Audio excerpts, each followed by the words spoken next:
So long ago, there was a rumor at the lodge from the ranger books and logs that there was a lost boat somewhere. In the following footage that you're going to see here is the actual locating of that lost boat that belonged to the lodge from way back when. It is a first gen boat. You can tell by the bow you'll see in the footage. It's the first series of boats that they had here, and I verified that through numerous very old photographs of some of the wood boats that were originally used on this lake that belonged to, I guess, the state or the lodge. Anyway, I hope you enjoy the footage that you're about to see here and the uncovering and verification of that.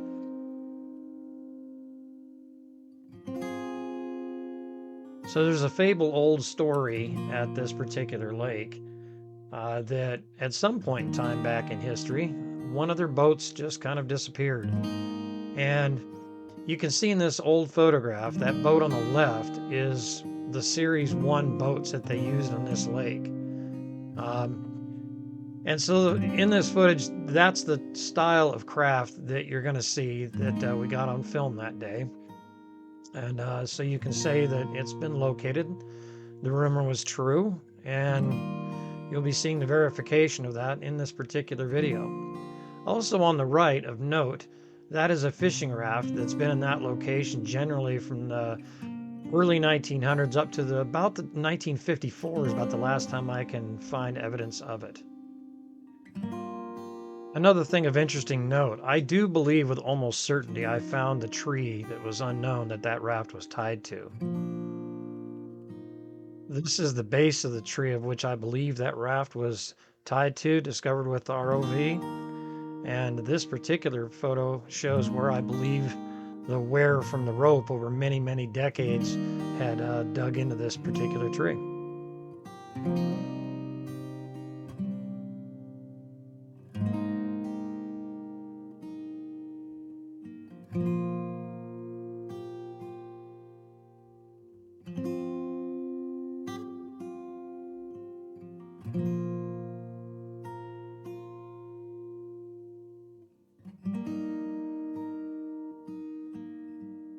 So it's a beautiful morning, great water conditions.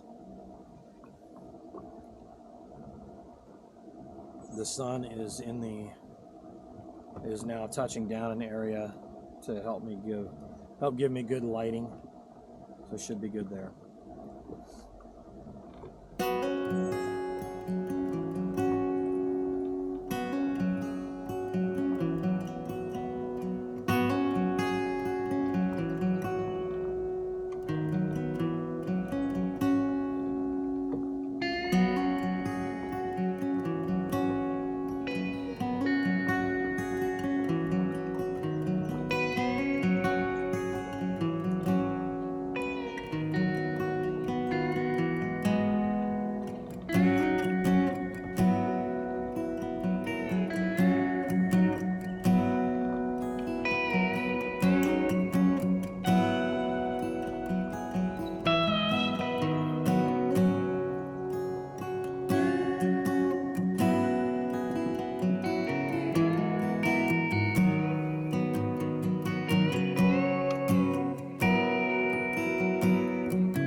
On one hand you got the ancient spring on the right, and then when you look straight down off the lava flows that come away from the ancient spring,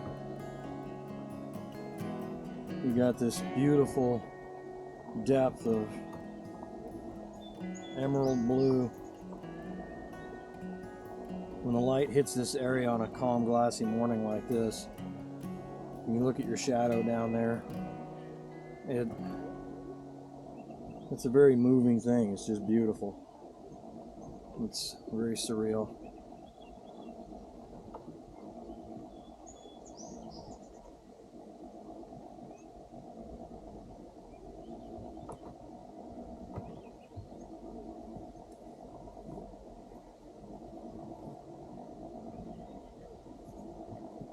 It's entirely too easy to become emotionally and to a certain degree even physically attached to a place like this. I guess, like all things in life, if it's something that strikes your soul, no matter what it is, then I guess it's worth spending your time with.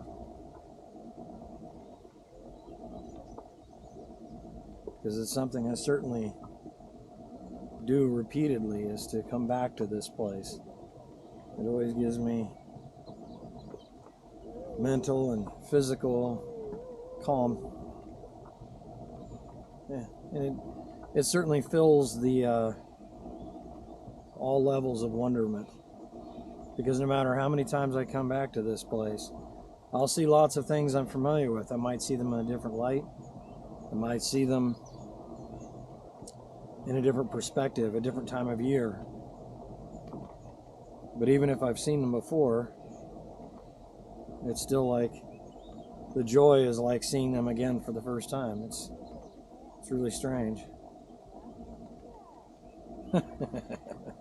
It's kind of like how a dog sees you when you've walked out the door to get something out of the car and you come back in.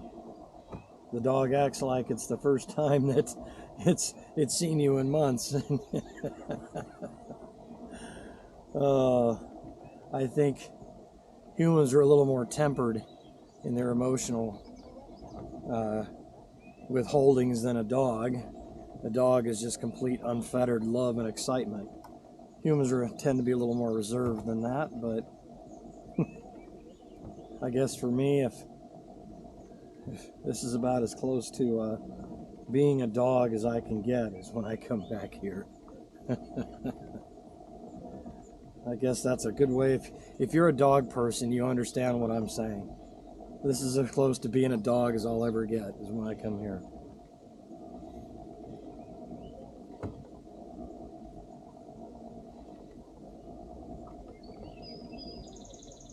I should really shoot this lava flow over here to my right. I know I've passed over it before, but now with the added capabilities of the ROV, it allows me to kind of look at things a little bit differently now.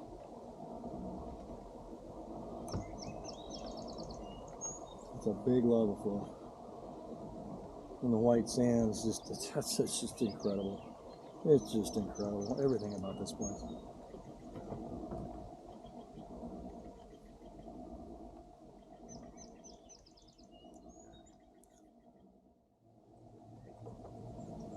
The remnants that I'm filming here, it won't be too awful much longer, and they won't be visible. They'll still be there for a long time, but they won't be visible, and so it's very important for me to get them on film, quality film now,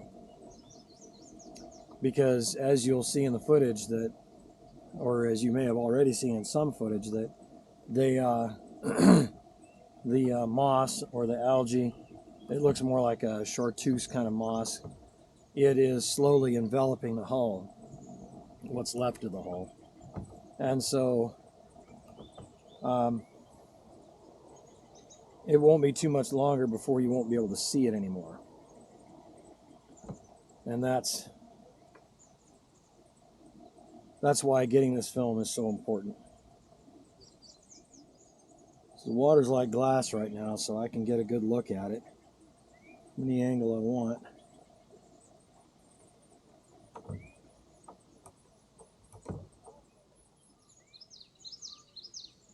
That's the keel right there. From up here, boy, you really can't see much of the gunnels. It's very difficult to see it from here. Huh. Very difficult. That's interesting. Because from underwater with the ROV, I'm able to see it quite nicely.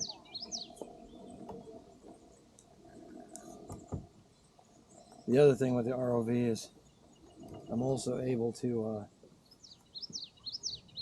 get it in more of a three-dimensional look.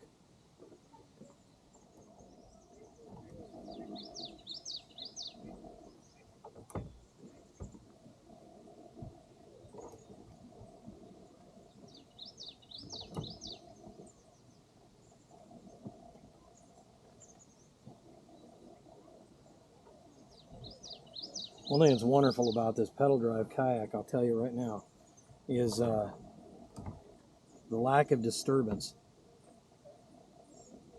that it creates. You know, when I'm trying to look down through this water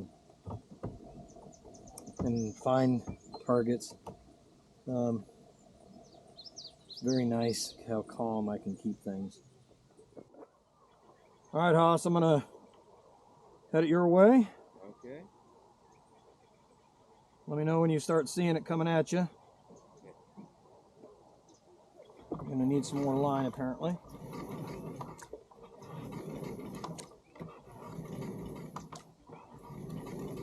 Try to give myself enough so that when I go down, I don't have to worry about pulling more line out. Don't end up with any shuddering in the video.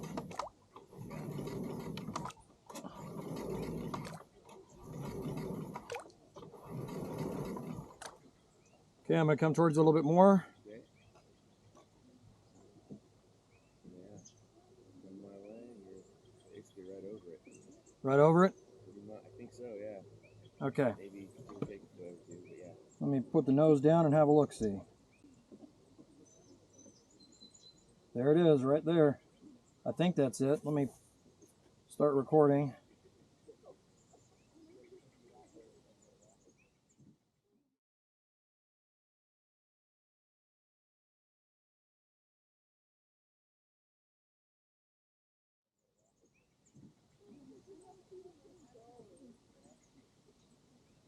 Okay, I'm gonna plane out and back up a little bit. That's super cool.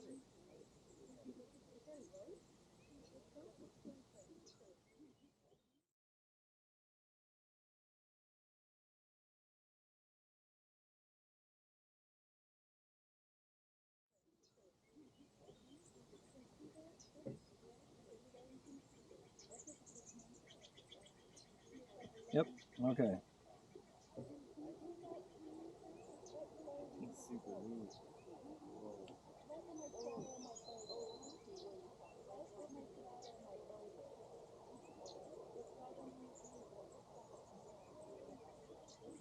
Whoa.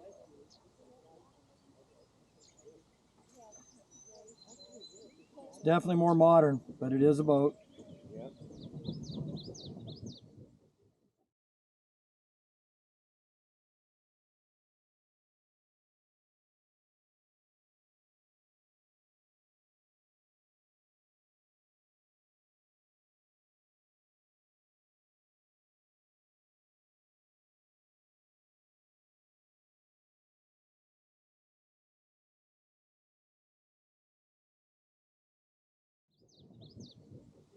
Oh darn, shadow of my ROV's in it now. I gotta reposition.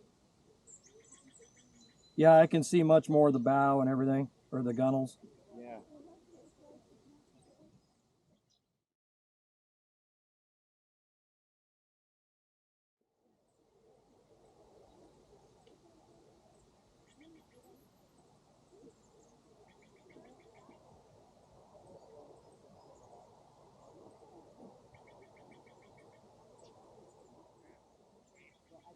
Try to get in different lighting systems here. Yeah, I can see just the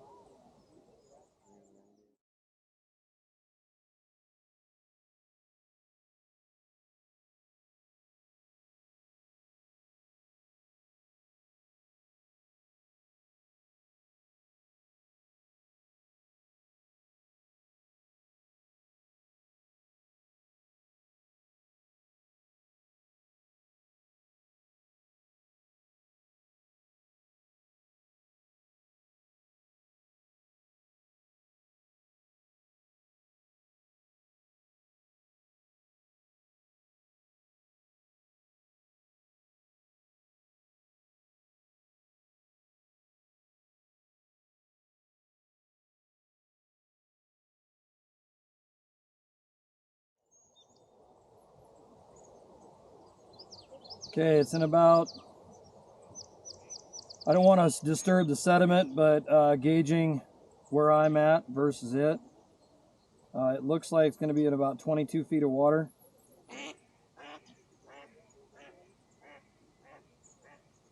Because I'm at 19 right now, and I'm, Pretty close. yeah. And you can see that when you went down, it hopped around you there. Oh, I got an awesome, awesome shot right here, dude. Nice. Oh, you'd not believe the shot I got right here. That is that actually shows how, it shows a totally different thing than we can see up here, how the valve is constructed. Okay, that's cool. That's a really nice view right here.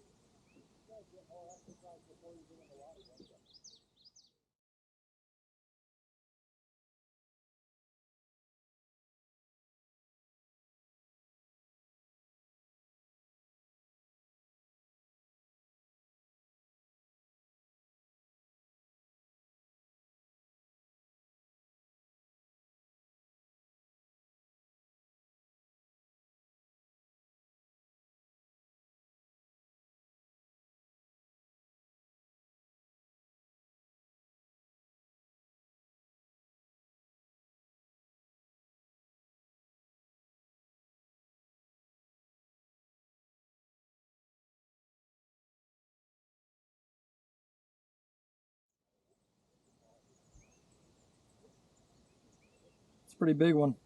Yeah.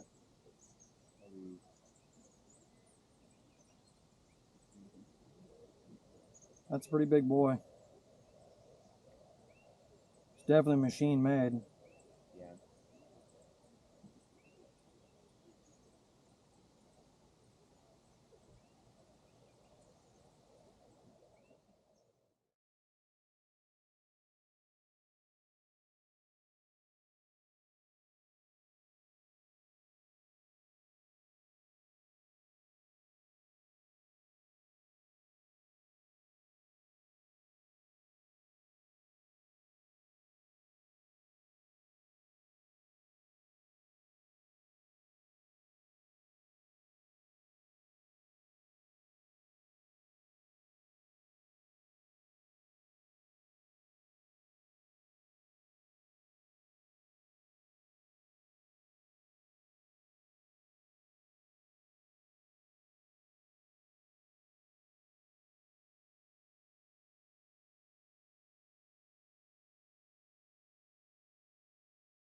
And there you are.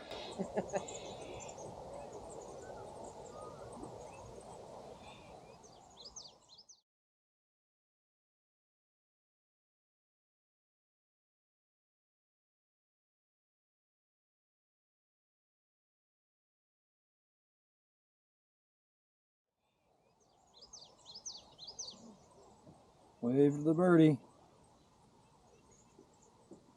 That's cool.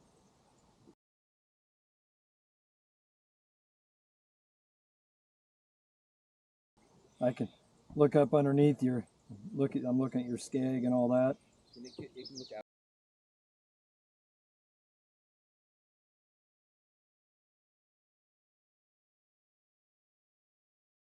of the water pretty well.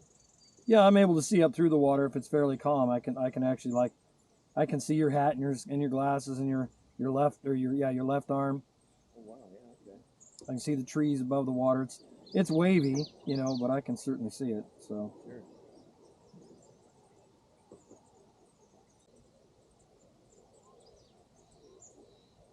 might be 25, 26 feet.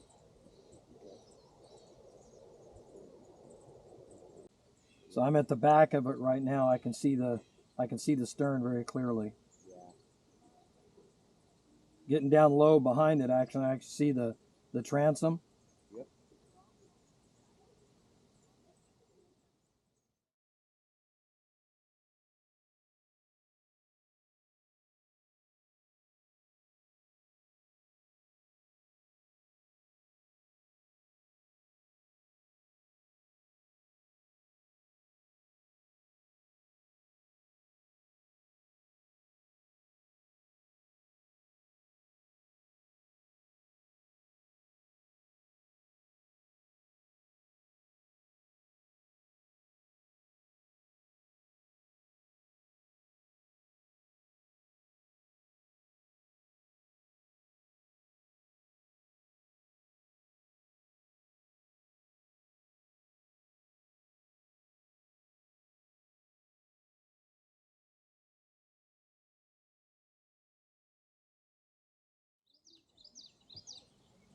There's some of the spines and stuff. Yeah, got some really good footage of this thing.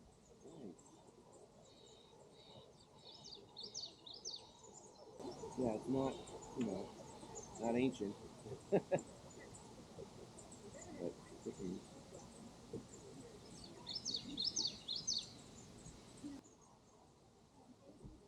It's funny how close it is to the other one. yeah, that's what I thought. It's like, it's, you know, I can see them like 30 feet apart from each other maybe. Mm-hmm.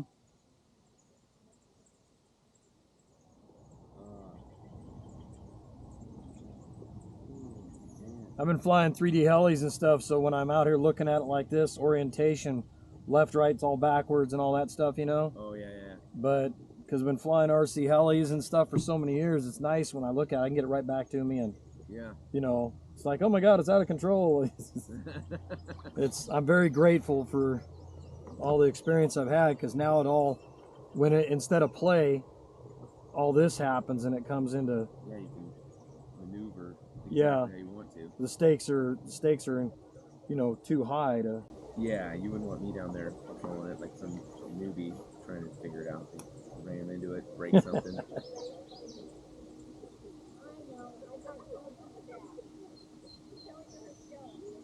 So cool. So cool. Oh. Well, I gotta get back. We're heading out today. What's that? We're heading out today, so I gotta get back. And I want to come out before it got too windy on the lake here. So. You made a good call. Yeah. And I got to see you. Yeah, absolutely. It's good. Yeah. I will definitely be, as soon as I can get into, you know, service, checking out the YouTube, and probably tonight just check it out and scroll through there. Yeah, I don't. Obviously, all the footage I've taken this week won't be on there. Totally, yeah, I know. But Takes a long load of things, but I want to check everything out. See I'll keep an eye out for sure. I'll comment on some stuff so you can see. Yeah. Keep in touch. I think that'd be cool. Yeah. I think while the water conditions are good, I think I might. I know there's a piece of fishing line that's on the Trident over there. Oh yeah.